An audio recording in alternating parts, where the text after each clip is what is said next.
네, 안녕하세요. 수학교육 19학번 김자입니다. 지금부터 2023년 이제 여름 도전학기 중간고사 PBL 보고서 발표 시작하도록 하겠습니다.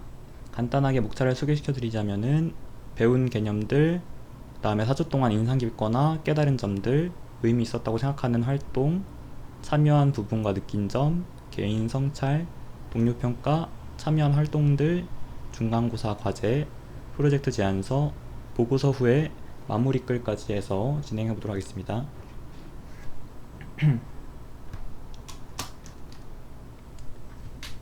먼저 제가 첫 번째로 쓴 거는 이제 수업 중에 배운 개념들을 간단하게 요약해서 이제 교수님의 강의 자료와 위키피디아를 참고하여서 개념을 쭉 한 번씩 적어 보았습니다.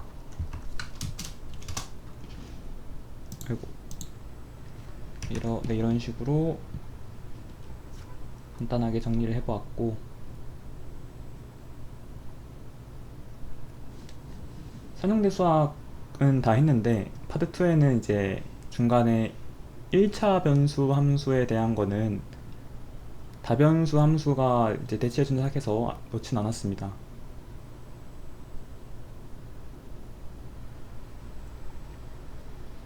자, 그리고 두 번째로 제가 이제 4주 동안에 느꼈던 인상 깊었던 점이나 깨달은 점 5가지를 이제 정해봤는데, 첫 번째로 이제 웹상에서 이런 세이지 매스나 파이썬들의 문법으로 복잡한 수학 문제를 이제 해결하거나 그래프화 시키는 것을 보고, 제가 이제 수학을 예전에 전에 할 때는 무조건 이제 손으로 필기하거나 수기로 하는 게 대부분이어서 조금 복잡한 게 나오면 이제 좀 피로감이 많이 심했는데, 이런 웹상을 통한 명령어를 통해서 이렇게 하는 거는 피로도도 많이 줄어들고, 그 다음에 따로 별도 설치 없이도 언제 어디서나 학습에 임할 수 있어서 매우 효과적이고 보편적인 이제 교육을 지원하는데 도움을 많이 줄 수 있는 방법인 것 같아서 큰 인상을 받았습니다. 두 번째로 인상 깊었던 점은 선형 변환에서 이제 고유값 분해로, 고유값 분해에서 특이값 분해로 점점 아이디어가 확장해 나가는 거를 보다가 이제 마지막으로 일반화된 역행렬을 얻어내는 과정, 이 일련의 과정이 인상 깊었던 것 같습니다. 선형 변화를 활용해서 행렬식이 동일한 닮음 행렬을 구하는데, 이제 이거에서 행렬을 곱해도 벡터의 방향은 이제 유지된 채로 스칼레벨을 한 것이 이제 고유값이랑 고유값 분해인데, 고유값 벡터인데, 이 정보를 활용해서 닮음 행렬이 대각화 할 수 있는 조건을 만족하면은 고유값을 주 대각선으로 지닌 대각선 행렬로 우리가 대각화를 할 수 있는 걸 확인해서 이걸 통해서 고유값 분해를 이뤄내고, 그 다음에 대각화 가능하지 않은 행렬에 대해서도 A 트랜스포스 A가 대칭 행렬이니까 직교 대각화 가능하다는 아이디어를 사용해서 특이값 분해까지 이루고, 그 다음에 이 특이값 분해도 통해서도 우리가 이제 원래 비가역적인 행렬은 역행렬이 없었는데 이제 역행렬을 특이값 분해의 정의를 이용해서 이런 식으로 일반화된 역행렬을 정의했다, 이런 이렇게 차근차근 나가는 이 과정이 제가 전에 배웠을 때는 하나하나 배우는 게 급급해서 이걸 제대로 캐치하지 못했는데, 이번 기초 수학 과정에서는 이거를 보면서 흥미롭게 읽었던 것 같습니다. 세 번째로 SVD 활용인데, 제가 전에도 한번 SVD에 대해서 들은 적이 있지만 그때는 고유값이 그래서 무슨 의미가 있는 거지, 그냥 고유값은 그냥 구해지는 값밖에 의미가 없나 이런 식으로 생각했었는데, 이번에 특히 이미지 분해, 이미지 압축을 하면서 이 특이값 분해가 여러 레이어들의 합으로 이루어질 수 있다는 것이 어떤 의미인지 이제 몸소 실감할 수 있었습니다. 특히 이제 특이값이 클수록 그 행렬 데이터의 성질을 많이 내포할 수 있다는 점을 확인해가지고, 이래서 이제 나중에 배우는 주성분 압축이라 하나요? 뭐라 하지 이걸? PCA? 그거가 SVD를 왜 활용하는지를 직관적으로 이해할 수 있는 기회가 되었던 것 같습니다.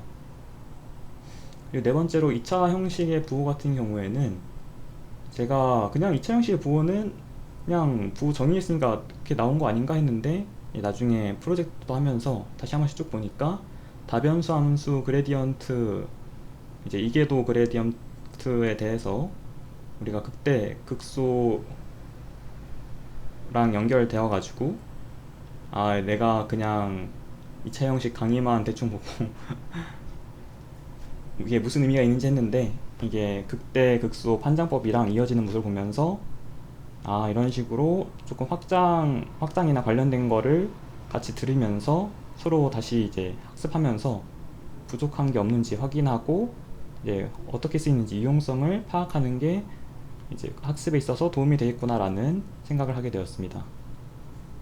마지막으로 경사강법의 원리와 한계점에 대해서 이번에 좀 더 자세하게 알게 되어서 좋았던 것 같습니다. 원리 같은 경우에는 사실 이제 한 초기점이 있어서 거기서 접선해서 최소점으로 가는 방향으로 학습 그 보폭 그만큼 가는 걸로 이제 진행된다는 건 알고 있었는데 한계점을 저는 그냥 극소점에서 멈추는 거가 문제라 생각했는데 심지어 극소점도 아니고 임계점에서 멈출 수 있다 이런 한계점을 보면서 아 이제 경사강법도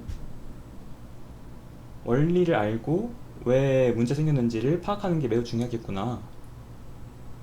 그리고 이제 별도로 찾아보니까 이거를 방지하기 위해서 물리에서 이제 관성과 같은 움직임을 추가한 모멘텀이라든지 모멘텀과 다른 거 이제 합쳐서 낸 아담 방식의 최적화 방식이 있다는 거를 알아냈는데 이제 고차원 우리가 임계점 같은 거를 다룰 때는 보통 그래프로 보니까 아 우리가 임계점이 넘어졌구나라는 걸 알 수 있지만 고차원 데이터는 그래프가 제대로 안 나오지 않기 때문에 내가 왜 이게 안 되지라는 걸 인지 못할 수 있으니까 주의를 해야겠다는 점을 깨달을 수 있었습니다.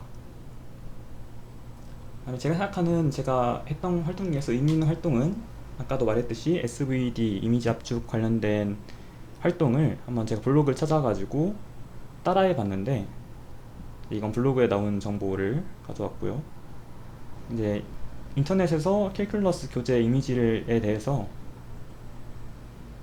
원래 이런 이미지를 가지고 와서 이런 식으로 분해를 해봤습니다. 분해를 하면서 아 이런 식으로 압축을 할 수 있구나, 여러 레이어의 합으로 표현되는 게 이런 의미구나 라는 거를 깨달을 수 있었고, 여기다 이제 추가적으로 우리가 자꾸 고유값 제일 큰 거부터 n개까지만 이렇게 뽑아서 쓰는데 그냥 처음부터가 아니라 중간부터 그냥 중간 사이즈만 하면 어떻게 되지 해서 제가 한번 추가를 해봤고요. 그러니까 완전 같은 개수를 사용하더라도 같은 레이어의 개수를 사용하더라도 완전 까맣게 나오거나 거의 안 보이는 형태를 보고 큰 고유값을 큰 특이값을 가지는 게 이렇게 이제 특정 행렬에 그 이미지에 중요한 정보를 내포하고 있는 걸 의미하는구나 라는 것을 깨달을 수 있었습니다. 두 번째로는 이제 제가 AI 기반 교육 현황 연구 관련 논문을 한번 간단하게 이런 식으로 요약해서 중요하다 생각하는 점을 이렇게 칠해가지고 정리를 해봤는데요. 솔직히 이런 같은 경우에 제가 중략한 부분이라든지 자세한 완전 세세한 내용까지 이해는 못했지만 전반적으로 교육에서 AI가 어떠한 것을 지원하기 위해서 이러이러한 방법을 채용했다 정도를 이해했고, 이거 통해서 이제 좀 교육에 있어서도 기술의 적용 방안이 어떤 게 있을지, 지금 어떻게 하고 있는지를 깨달을 수 있는 점에 대해서 정말 좋았다고 생각합니다. 세 번째로 제가 의미 있었던 것은 이제 하구님께서 올려준 이게 왜 최소 제곱인지 모르겠다, 그래서 제가 수기를 한번 정리해보는 과정을 겪어봤는데, 이거 같은 경우에는 이제 차수가 낮으니까 직관적으로 이해하기가 쉬웠는데, 만약에 저도 어떠한 AI 관련된 이제 뭔가 수식이라든지 명령어를 사용하다가 이해가 안 되거나 아니면은 내가 어떠한 상황을 해결하기 위해서 뭔가를 써야 되는데 내가 그걸 해결하기 위해서 어떤 걸 써야 될지 모르면은 이제 이거를 인공지능을 쓰기 어렵다고 생각할 수 있는 계기가 되었습니다. 확실히 이제 기본적인 이론을 알면서 어떨 때 어떤 게 필요하다는 것은 알아가야 된다는 것을 느끼게 하는 활동이었던 것 같습니다. 이제 제가 한 활동입니다. 저는 주로 질문보다는 답변 위주로 많이 한 것 같고요. 총 4주차 동안 35회에 Q&A 참여를 한 것 같습니다. 자, 파란색으로 칠한 게 제가 중간고사까지 알고 있는 정보이고요. 아직 안 배운 것도 있는데 이거는 한번 전에 배운 거여서 일단 그래도 알고는 있으니까 칠해봤습니다. 강좌를 배우면서 느낀 점은 생각보다 내가 무엇을 알고 무엇을 모르는지를 아는 메타인지가 어렵다는 것을 체감했고요. 저는 이제 당연히 난 알고 있다 생각하는 거를 남들 앞에 설명을 하려니까 갑자기 조금 뭔가 모호하게 설명한다든지 잘못된 부분이 있는 것 같아가지고 나도 한번 다 체크해보면서 내가 제대로 아는 게 맞는지 체크할 필요가 있다는 것을 확인하게 되었습니다. 그리고 남들에게서 이제 좀 자신의 지식을 확인하는 것 뿐만 아니라 좀 저 자신 스스로도 계속 질문 던지면서 학습을 최대한 이뤄낼 수 있도록 해보겠습니다. 네, 이건 저에 대한 자기평가고요. 그래도 저는 열심히 했다 생각하기 때문에 네 일단은 저에게 좀 후한 점수를 줬던 것 같습니다. 아무래도 남들을 좀 도와주려고 노력은 했지만 뭔가 제가 바쁜 날이라든지 아니면은 저도 잘 약간 애매하게 아는 경우는 약간 있었던 것 같아가지고 열심히 하긴 했지만 그래도 약간 아쉬운 점은 있었던 것 같습니다. 제가 생각하는 우수한 동료는 이제 김종현 학우님이 그래도 제가 인상 깊었던 게 첫 주차에 다들 이거 어떻게 하는지 몰라가지고 머뭇거리고 있을 때 가장 먼저 질문한 학우님이었던 걸로 알고 있어서 가장 기억에 남았고, 잘 모르는 내용도 이제 뭔가 망설이거나 부끄러워하지 않고 당당하게 배워 나가라 하는 모습이 매우 인상적이었습니다. 아쉬운 점이 솔직히 없는 것 같은데 글 올리는 양 자체는 약간 적지 않나? 그거 외에는 없는 것 같습니다. 이 부분은 제가 이때까지 참여한 부분을 시간 순서대로 그냥 한번 다 캡처해서 붙여놨고요. 네, 여러가지 주로 코멘트를 다는 게 위주였던 것 같습니다. 보시면은 중간에 한두 개 빼고는 거의 다 코멘트 위주로 이루어져 있는 것을 볼 수 있습니다. 정보 공유도 있고요.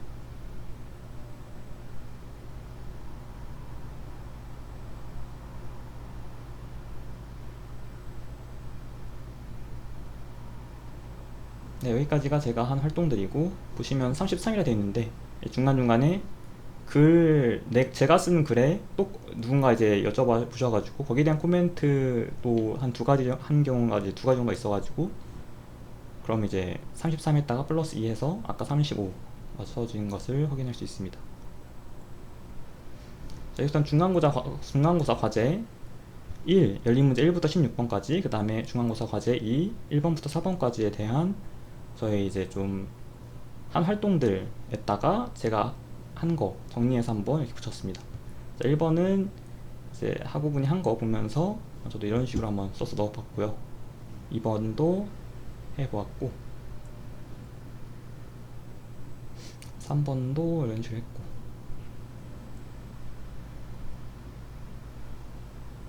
주로 한번 이제 명령어를 통해서 하는 거니까 손으로 구하기 어려운 좀 큰 사이즈의 행렬을 구해보려고 한번 좀 했습니다. 10x10 행렬도 해보고, 이것도 10x10 이런 식으로 뭔가 논의 나눈 거는 캡처해서 올려뒀고요.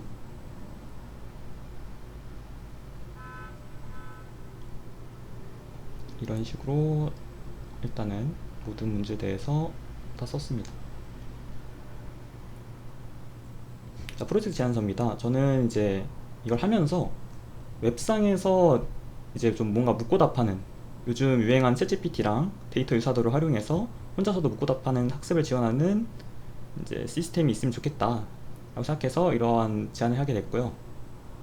특히 이제 우리가 수업에서 하는 여러 명 서로 이제 문의 게시판에서 올려서 서로 주고받고 질문하고 대답해 주는 거를 한번 구현을 해보면 좋지 않을까 해서, 방법으로는 학생의 질문과 설정한 핵심 질문의 유사도 분석 및 추천 시스템으로 우리가 반드시 알아야 되는 핵심 개념은 존재하는데 챗GPT가 그 핵심 개념을 잘못 설명 안 되니까 우선 이제 교사라든지 교육자라든지 연구자가 핵심 개념을 선정해서 그거에 대한 질문을 설정해가지고 먼저 챗GPT를 쓰기 전에 학생이 질문하는 것을 코사인 유사도라든지 이런 걸로 문장 분석을 해서 핵심 질문과 유사한지 해서 추천을 해줘서 학생이 그 추천한 핵심 질문을 이제 체크해서 내가 찾는 질문이 맞습니다 하면은 그걸 체크해서 답변해주고, 그랬는데도 이제 아니면은 그때서야 챗GPT에 질문을 해가지고 이제 우리가 핵심 질문이 없었던 질문이 왔다 하는 것을 이제 연구자에게 전달하면서 그게 또 추가되도록 하는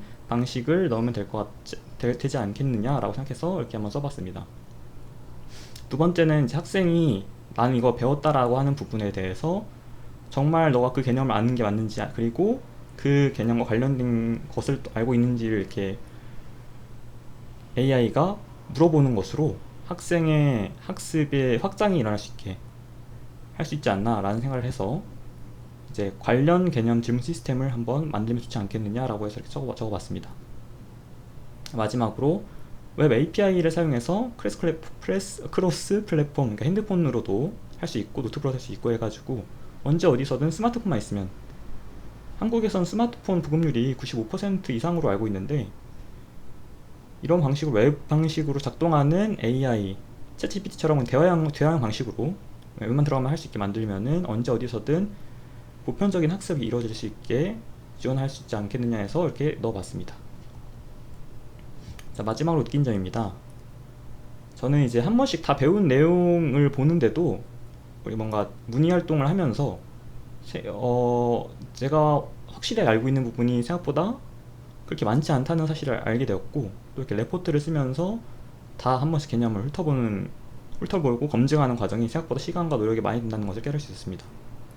4주 동안 이제 저도 이렇게 좀 힘들다고 해야 되나? 바쁘게 좀 했는데, 타 전공 학우님 분들은 이제 이해를 하기 어려운 부분이 있는데도 포기하지 않고 계속 꾸준하게 질문을 하고 배워나가려는 의지를 보여주신 것 같아가지고 저도 좋은 동기부여가 되었고, 앞으로 제가 할 수 있는 범위 내에서 도와드리기 위해서 노력해야겠다고 다짐했습니다.